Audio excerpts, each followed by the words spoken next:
Good morning. I am a physics teacher, 7th standard, physics. Electricity lesson பார்க்க போகிறோம். Electricity அப்படின்னு சொன்னோடனே உங்களுக்கு ஞாபகம் வர்றது இதை பற்றி நம்ம 6லேயே படிச்சிருக்கோமே அப்படின்ட்டு தான் இல்லையா? ஆமாம், நீங்கள் 6ல் படித்ததோட கண்டினியூட்டி தான் 7th நம்ம படிக்க போகிறோம். ஓகேவா? சரி, 7th என்னென்ன லேர்ன் பண்ண போகிறோம் அப்படின்றது தான் லேர்னிங் ஆப்ஜெக்டிவ்ஸில் கொடுத்துருக்காங்க. Understanding the flow of electric current and learning to draw the circuit diagram. ஓகேவா? எலக்ட்ரிக் கரண்ட்னா என்னென்னு தெரிஞ்சுக்க போகிறோம், சர்க்யூட் டயக்ராம் எப்படி ட்ரா பண்ணுறதுன்னு தெரிஞ்சுக்க போகிறோம். Understand the difference between conventional current and electron flow. Conventional கரண்ட்னா என்ன, எலக்ட்ரான் ஃப்ளோனா என்னன்னு தெரிஞ்சுக்க போகிறோம். Understanding the different types of circuit based on flow of electricity and the connection of bulbs in a circuit. ஒரு சர்க்யூட்டில் பல்போட கனெக்ஷனை பொறுத்து எலக்ட்ரிசிட்டி வந்துட்டு எவ்வளோ பாஸ் ஆகுதுன்னு பொறுத்தும் டைப்ஸ் ஆஃப் சர்க்யூட் பற்றி பார்க்க போகிறோம். அடுத்தது டிஸ்டிங்ஷிங் எ செல் அண்ட் எ பேட்ரி. செல்லுனா என்ன, பேட்டரினா என்னன்னு தெரிஞ்சுக்க போகிறோம்.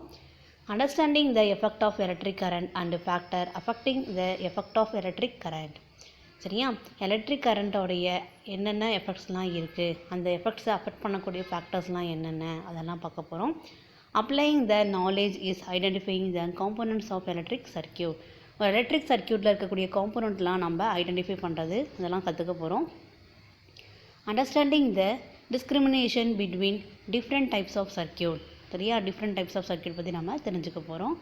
Doing numerical problem and drawing the circuit diagram of the own. நம்மளே நியூமெரிக்கல் ப்ராப்ளத்தை எப்படி சால்வ் பண்ணுறது, ஒரு சர்க்யூட்டோட டயக்ராம் எப்படி ட்ரா பண்ணுறது, இது எல்லாமே இந்த லெசனை நம்ம கற்றுக்க போகிறோம். ஓகேவா? லெசனோட இன்ட்ரொடக்ஷன் போகலாமா? இன்ட்ரொடக்ஷன் கொடுத்துருக்காங்க. In 1882, when it was sunset in the west, that miracle happened in New York City.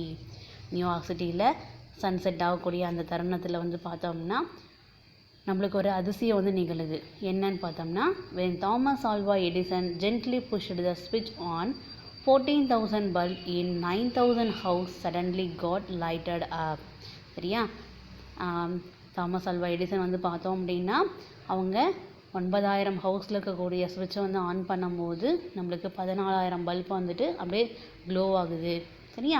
It was the greatest invention to mankind. இதுதான் மிகப்பெரிய கண்டுபிடிப்பு, மனிதனோட கண்டுபிடிப்பு அப்படின்னு நம்ம சொல்கிறோம். சரியா? From then the world was under the light even in the night. அவர் கண்டுபிடிச்சதுக்கு அப்புறம் தான் நைட்லேயுமே இந்த உலகம் வந்து பார்த்தோம்னா லைட்னால் அப்படியே ஒளிமயமாக நம்மளுக்கு தெரியுது இல்லையா? Many countries begin using electricity for domestic purpose. நிறைய நாட்டில் வந்து பார்த்தோம் அப்படின்னா டொமஸ்டிக் பர்பஸ்க்காக யூஸ் பண்ண ஆரம்பித்தாங்க. சரியா? 17 years later, the New York in 1899 electricity first came to India. அதுக்கப்புறம் தான் 1899 எலக்ட்ரிசிட்டி வந்து பார்த்தோம்னா இந்தியாவுக்கு வந்துச்சு. சரியா? The Calcutta Electric Supply Corporation Limited commissioned the first thermal power plant in India on 17th April 1899. ஓகேவா? ஸோ கல்கட்டாவில் தான் வந்து பார்த்தோம் அப்படின்னா ஃபஸ்ட்டு தெர்மல் பவர் பிளான்ட்டை வந்துட்டு இன்ட்ரடியூஸ் பண்ணியிருக்காங்க. ஓகேவா? Around 1900s a thermal power station was set up at Basin Bridge in Madras city and power was distributed to the government press, general hospital, electric tramway and certain residential area in Madras. அதுக்கப்புறம் கொஞ்சம் கொஞ்சமாக உங்களுக்கு என்ன ஆரம்பித்தாங்க, அப்படியே power supply வந்து கொடுக்க ஆரம்பித்தாங்க. இம்பார்ட்டன்ட் பிளேஸில் இருந்து அதுக்கப்புறம் வீடு வரைக்குமே கொடுக்க ஆரம்பித்தாங்க. சரியா? Today electricity is the common house hold community இல்லையா? இப்போ வந்து பார்த்தோம் அப்படின்னா நம்ம வீட்டில் இருக்கக்கூடிய கரண்ட் வந்து பார்த்தோம்னா மிக மிக அத்தியாவசியமாக இருக்குது அப்படின்னு நம்ம சொல்கிறோம் இல்லையா? சொல்கிறோமா? நீங்களே பாருங்கள், நம்ம வீட்டில் இயங்கக்கூடிய பல பொருட்கள் வந்து பார்த்தோம் அப்படின்னா எலக்ட்ரிசிட்டினால தான் ரன் ஆகுது இல்லையா? ஸோ கரண்ட் இல்லை அப்படின்னாக்க நம்ம சொல்கிறோமா, எப்போ கரண்ட் வரும், போர் அடிக்கும், டிவி பார்க்க முடியல அப்படின்னு நம்ம சொல்கிறோம் இல்லையா? அந்த மாதிரி இப்போ கரண்ட் வந்து பார்த்தோம் அப்படின்னா நம்மளுடைய வாழ்க்கையில் ஒன் ஆஃப் த ரோலாகவே இருக்குது அப்படின்னு நம்ம சொல்லலாம். ஓகேவா? நெக்ஸ்ட்டு பாருங்கள், இதுதான் power plant. In your class 6 we learned about electricity and the sources. இல்லையா? நம்ம 6லேயே எலக்ட்ரிசிட்டினா என்னன்னு படித்தோம். எலக்ட்ரிசிட்டி நம்மளுக்கு எங்கேருந்து கிடைக்குதோ அதை தான் சோர்ஸ் ஆஃப் எலக்ட்ரிசிட்டின்னு படித்தோம் இல்லையா? From operating factories, running medical equipment like ventilator, communications like mobiles, radio and TV, drawing water and to the agricultural field and light up house electricity is important இல்லையா? So எல்லா இடத்துலையுமே இப்போ வந்து பார்த்தோம்னா கரண்ட்டோட importance வந்து அதிகமாக தான் இருக்குது இல்லையா?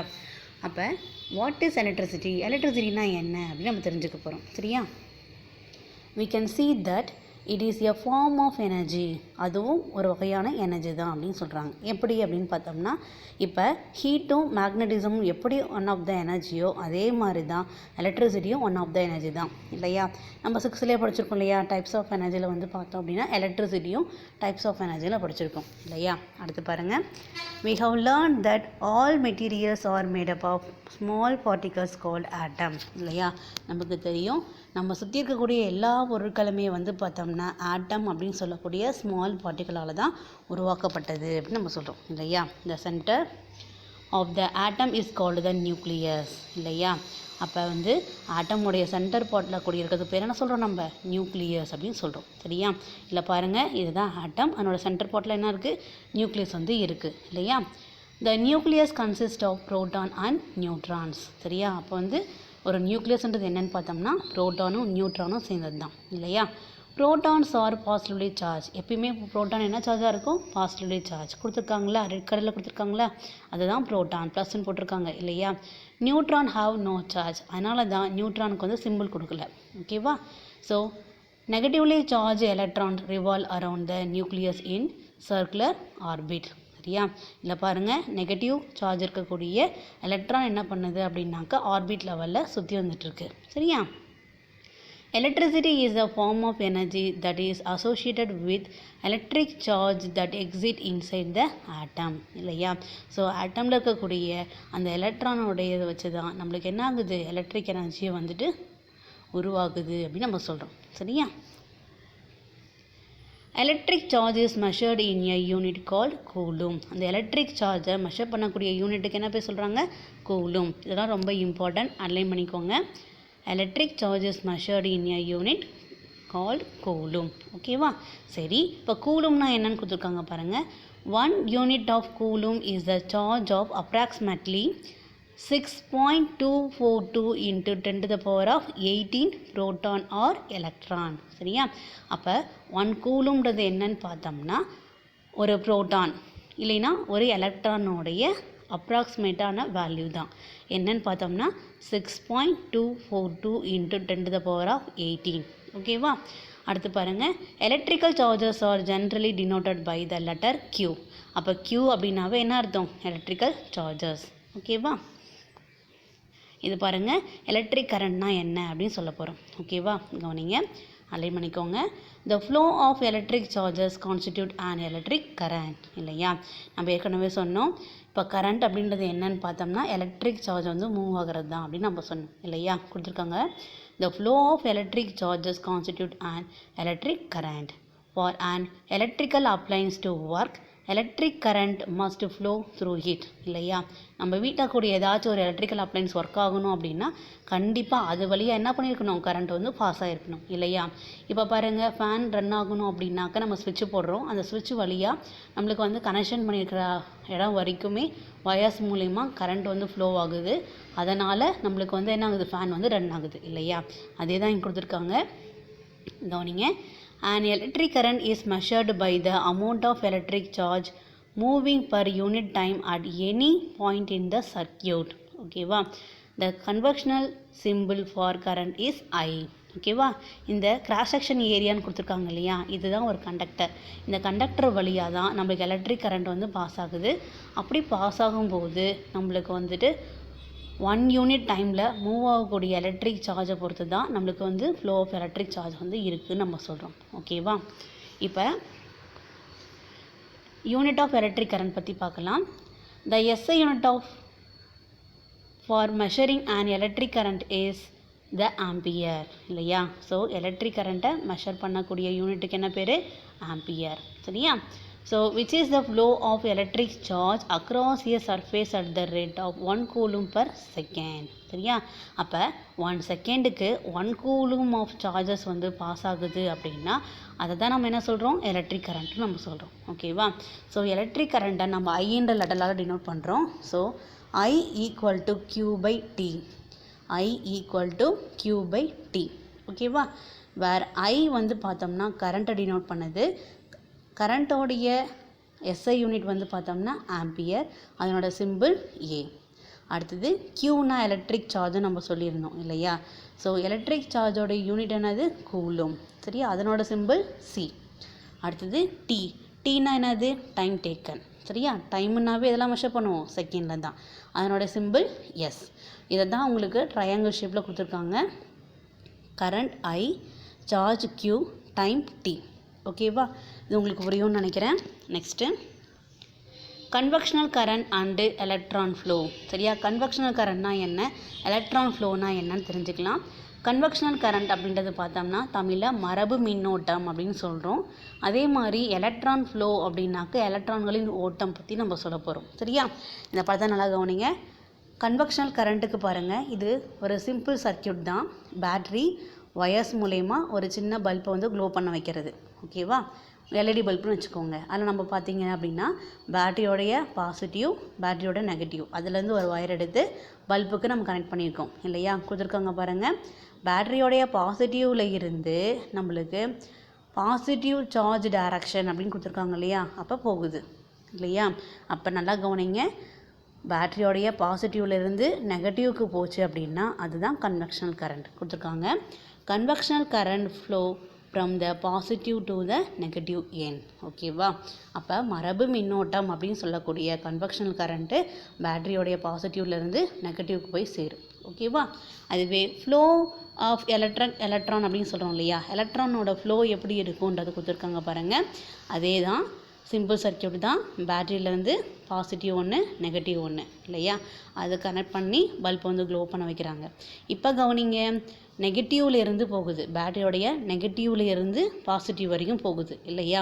அந்த நெகட்டிவ் போதில் பாருங்கள், கண்டக்டிங் ஒயர்ஸு, அதுக்குள்ளே என்ன இருக்குது, எலக்ட்ரானோட டைரக்ஷன் கொடுத்துருக்காங்க, எலக்ட்ரானோடைய டைரக்ஷன், சரியா. அப்போ நல்லா கவனிங்க, பேட்டரியோடைய நெகட்டிவ்லேருந்து பாசிட்டிவ்க்கு போகுது, அங்கே எது மூவ் ஆகுதுன்னு பார்த்தோம்னா எலக்ட்ரானோடைய டைரக்ஷன், ஓகேவா. கன்வெக்ஷன் கரண்ட்டுன்னா பாசிட்டிவ் சார்ஜோடைய டைரக்ஷன், எலக்ட்ரான் ஃப்ளோ அப்படின்னாக்க எலக்ட்ரானோடைய டைரக்ஷன். உங்களுக்கு டிஃப்ரென்ஸ் புரியும்னு நினைக்கிறேன். Electric charge flow from the negative to the positive end, சரியா. அப்போ எலக்ட்ரிக் சார்ஜ் வந்து பார்த்தோம்னா நெகட்டிவ்லேருந்து தான் பாசிட்டிவ் எண்டுக்கு போகுது அப்படின்னு நம்ம சொல்கிறோம், சரியா. Before the discovery of electron, scientist believe that the electric current considered of the moving positive charge.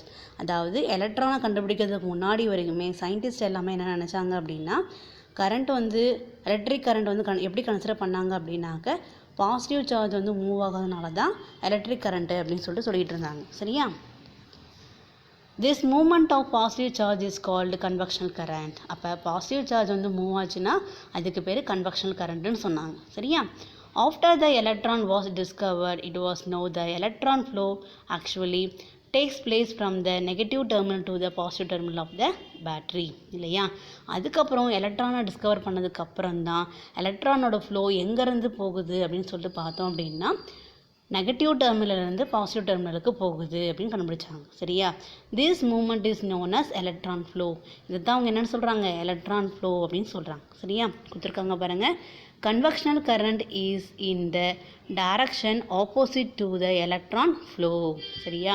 அதாவது கன்வெக்ஷன் கரண்ட்டுக்கு ஆப்போசிட் டைரக்ஷனில் தான் எலக்ட்ரானோட ஃப்ளோ வந்து இருக்குது அப்படின்னு நம்ம சொன்னோம், சரியா. நீங்கள் நல்லா ஞாபகம் வச்சுக்க வேண்டியது என்னென்னா, கன்வெக்ஷன் கரண்ட்னா positive to negative, electron flow அப்படின்னா நெகட்டிவ் டு பாசிட்டிவ், இது ஞாபகம் வச்சுக்கோங்க, ஓகேவா. ஸோ இதனோட கண்டினியூட்டி வந்து நெக்ஸ்ட் கிளாஸில் பார்க்கலாம். தேங்க்யூ.